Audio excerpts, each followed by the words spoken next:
Hola estudiante o personita con curiosidad, el día de hoy te hablaremos sobre la educación en China, o mejor conocida como República Popular China. Este es un país soberano de Asia Oriental, uno de los más antiguos y el más poblado del mundo. Cuenta con el sistema educativo más grande de todos, con 282 millones de estudiantes y 17.032 millones de profesores. Pero no todos son letras y números grandes. El mundo no siempre ha sido el mismo. Así que acompáñanos a regresar el tiempo para entenderlo un poquito mejor. Educación en China antigua. En la sociedad primitiva, los ancianos transmitían el conocimiento a los más jóvenes. A medida que surgieron las escrituras jeroglíficas hace 3.000 años más o menos, se crearon instituciones profesionales con el objetivo de transmitir el conocimiento. Estas fueron llamadas Shenhun, las precedoras de las escuelas. La educación era algo raro en la antigua sociedad china. Esto se debe a que los niños no eran enviados a las escuelas. Los padres preferían tener a sus hijos trabajando en los campos, cultivando arroz, mijo, vegetales, cuidando el ganado y atendiendo a sus hermanos que perdiendo el tiempo en la escuela. A veces se permitía que los niños asistieran, pero las niñas no eran tan afortunadas. El que un niño fuese o no a la escuela dependía totalmente de la decisión de sus padres. Si éste creía que podía prescindir del niño para llevar a cabo todo el trabajo de campo, entonces el niño tenía la oportunidad de asistir. Las escuelas se localizaban principalmente en las ciudades y rara vez en las aldeas. Por lo tanto, si un niño quería asistir a la escuela, debía mudarse a la ciudad o quedarse con parientes hasta completar su educación. Los gobernantes de la dinastía Han promovieron la educación en la antigua sociedad china. Dieron inicio al sistema de escuelas gratuitas en todo el país, donde el emperador mismo pagaba la educación de cada uno de ellos. La función de las escuelas gratuitas. Los niños que asistían a estas escuelas eran motivados por los profesores a trabajar muy duro en sus estudios. Si se desempeñaban bien en los exámenes llevados a cabo, podrían asegurar un trabajo en el gobierno. En lo que respecta a estos trabajos, solo aquellos que podían calificar en las pruebas se aseguraban un puesto. Otras influencias eran de poca ayuda. Las escuelas primarias. En la antigua sociedad china, un niño podría asistir a la escuela luego de cumplir los 6 años de edad. Las escuelas primarias eran pequeñas y primitivas. Había solo 1 o 2 maestros para enseñar a los estudiantes de toda la escuela. Las escuelas se albergaban principalmente en los templos y eran muy rigurosas. Los hijos de nobles podrían aprender de un tutor que enseñaba a pequeños grupos de niños privilegiados. Los tutores eran pagados. Uno de esos maestros fue Confucio. En tiempos de Han, la escuela era gratis para los niños. En un momento dado, más de 30.000 estudiantes, todos varones, estaban inscritos. Las niñas de familias tanto ricas como pobres no podrían asistir a la escuela, pues no era permitido. Los antiguos chinos creían que era una pérdida de tiempo educar a una niña porque sus opiniones no tenían importancia. Las niñas podrían ser educadas en casa, pero incluso eso era raro. En tiempos de Tang, la gente venía desde lugares tan lejanos como la India y Corea para estudiar las artes chinas. Había salas especiales en el Palacio Imperial dedicadas al entretenimiento. Debías tener talento, pero la oportunidad estaba ahí. Posterior a esto surgieron los establecimientos de escuelas. Las escuelas formales se establecieron durante la dinastía Xia. Fueron llamadas Xiao durante la dinastía Xia, Xiang durante la dinastía Shang y Shu en los inicios de la dinastía Zhou. La dinastía Shu se dividió en Shu del este y Shu del oeste. El este de la capital del reino Zhou estaba Shu del este. Ellos fueron los precursores de la universidad, donde asistían los hijos de la nobleza para ser educados. Al oeste de la capital estaba el Shu del oeste. Ellos fueron los precursores de las escuelas primarias, donde estudiaban los hijos de ciudadanos comunes. Shu del este solo reclutaba niños de la nobleza y asistir a esta era solo un sueño para los niños de la gente común. Las escuelas estatales fueron establecidas solo para los niños de la nobleza y consistía de escuelas primarias y universidades de nivel superior. Las escuelas de aldea, también conocidas como escuelas locales, se dividieron en 4 niveles: Su, Xian, Shu y Xiao. En términos generales, los estudiantes que se desempeñaban bien en Shu podrían ingresar al siguiente nivel y avanzar si contaban con suficiente determinación y persistencia. Incluso tenían la oportunidad de estudiar en la universidad. La Academia Hixia se estableció en el estado de Qi durante el periodo de los reinos combatientes. El rey en ese momento buscó hombres capaces en todo su reino para dar conferencias regularmente sobre diversos temas, lo que llevó a 100 escuelas de pensamiento a enfrentarse entre sí. Después de la unificación del imperio Qin en el año 225 a.C., Qin Shi Huang prohibió cualquier tipo de escuela privada en su reino para ejercer el control estricto sobre la población.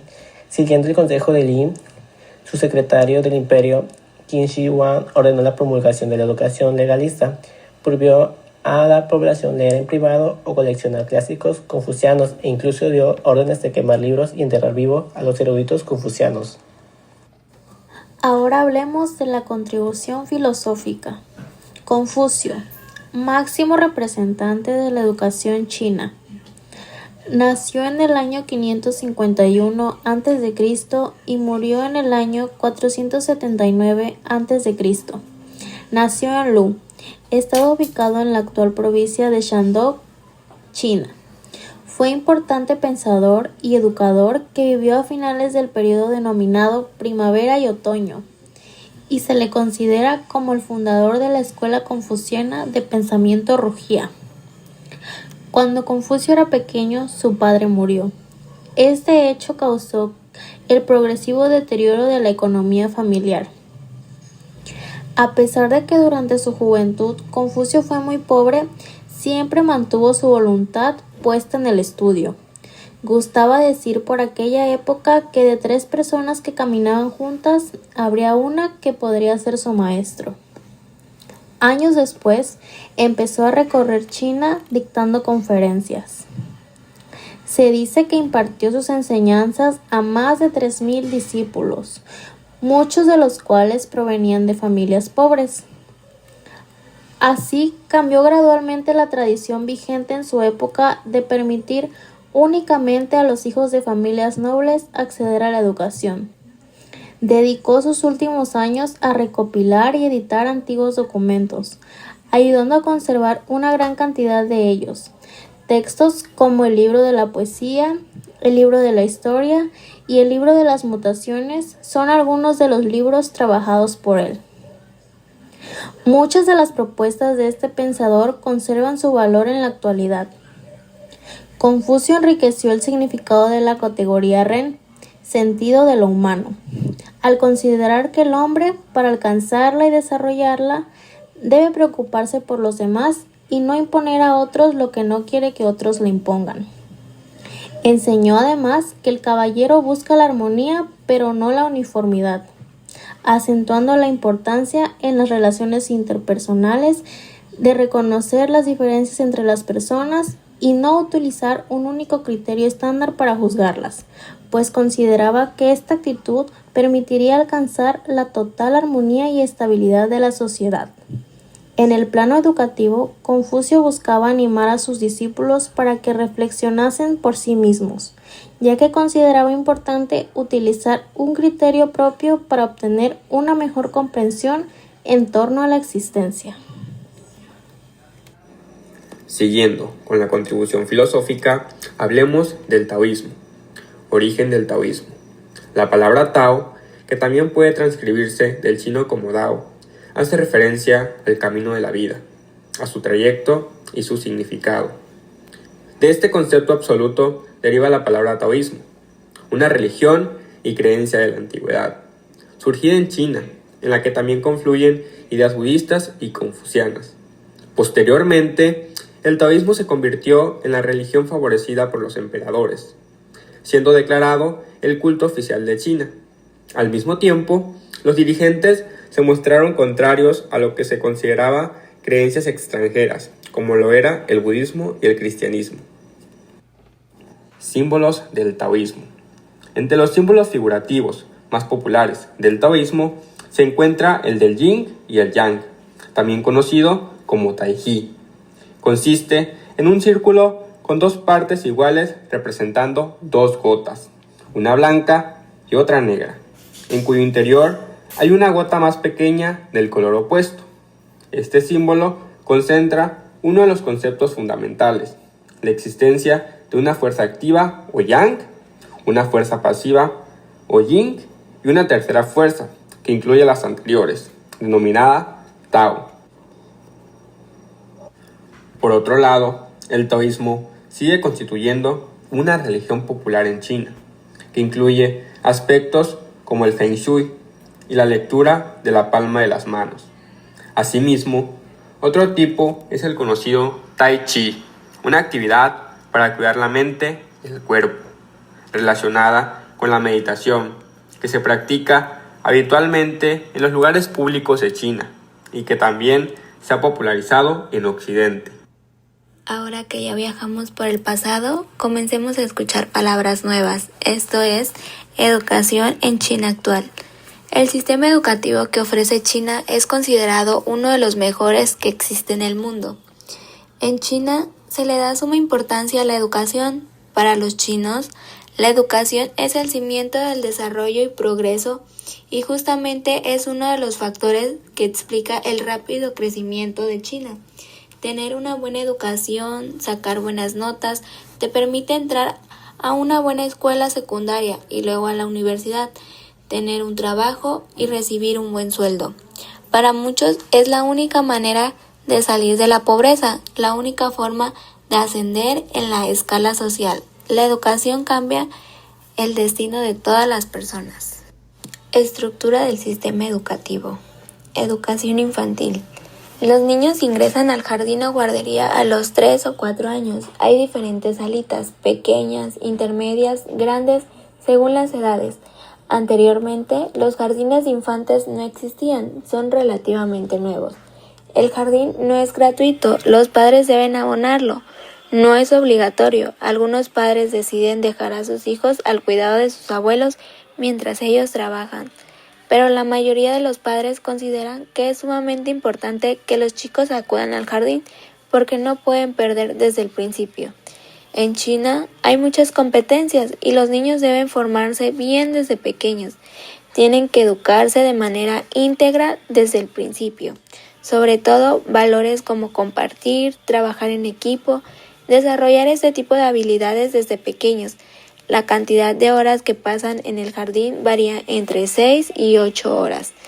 Tienen muchas actividades, comen juntos, duermen siestas y esta tiene una duración de 3 años. Escuela primaria.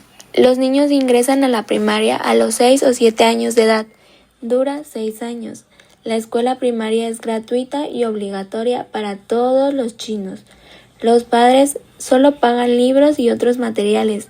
Las clases comienzan alrededor de las 7:30 hasta las 6 o 7 horas, con descanso de por medio. Tienen mucha tarea para el hogar y actividades extracurriculares, clases particulares que los padres deciden pagar para que sus hijos tengan mejores notas. Tienen clases de lunes a viernes, por ley. Algunas escuelas de lunes a sábado. Los sábados se llevan a cabo las clases de interés. Escuela secundaria de primer ciclo. La duración es de 3 años. Los alumnos rinden examen para ingresar. Se cursa de lunes a sábado en general, casi todo el día.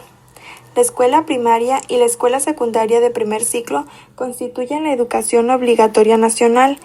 Es la educación básica, obligatoria y gratuita que rige para todos los chinos. Los padres pagan la comida y el alojamiento. Los padres que no deseen mandar a sus hijos serán multados.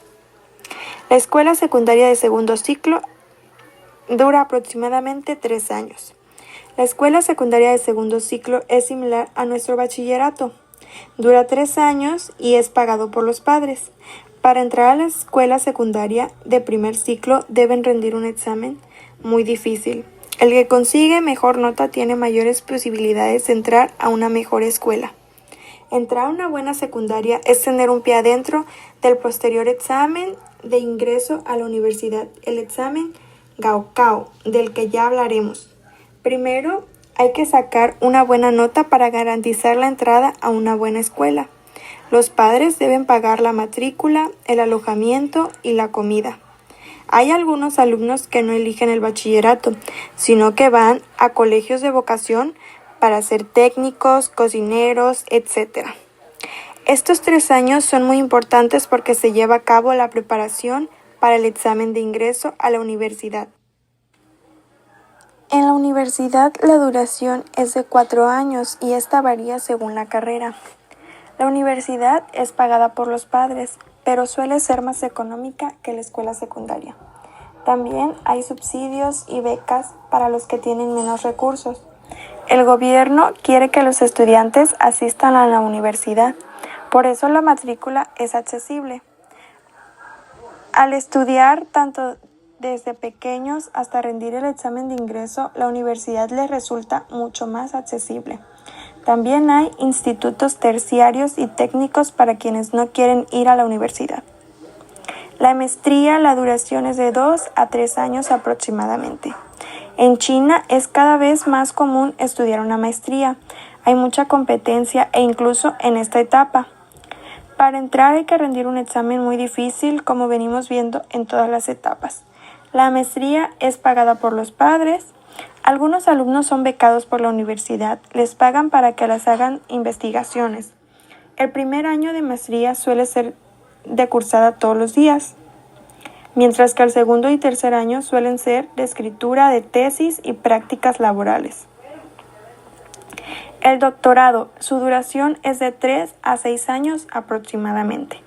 Si bien no es alto el porcentaje de chinos que estudian doctorado, cada vez es más común.